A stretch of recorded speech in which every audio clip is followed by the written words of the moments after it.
मुंबई गोवा महामार्गावर एक भीषण अपघात झाल्याची धक्कादायक घटना खेडमध्ये घडली आहे. भरधाव वेगातील कार थेट जगबुडी नदीच्या कठड्यावर जाऊन अडकली. काही क्षणांसाठी मृत्यू समोर उभा ठाकला होता. मात्र चालकाचा थरारक बचाव झाल्याने मोठी दुर्घटना टळली आहे. मुंबईहून रत्नागिरीकडे जाणारी ही कार वेगात असताना चालकाचे अचानक नियंत्रण सुटले आणि क्षणार्धात गाडी रस्त्याच्या कडेला असलेल्या कठड्यावर जाऊन चढली.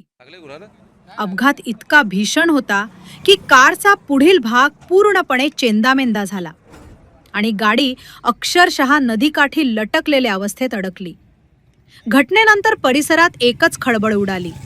महामार्गावरील वाहन चालकांनी तातडीने धाव घेत मदत कार्य सुरू केले. काही वेळ वाहतूकही मंदावली होती. प्रत्यक्षदर्शींनी दिलेल्या माहितीनुसार गाडीचा वेग जास्त असल्याने हा अपघात घडला. सुदैवाने कार कठड्यावर अडकली, अन्यथा गाडी थेट 100 ते 150 फूट खोल जगबुडी नदीत कोसळली असती आणि मोठी जीवितहानी झाली असती.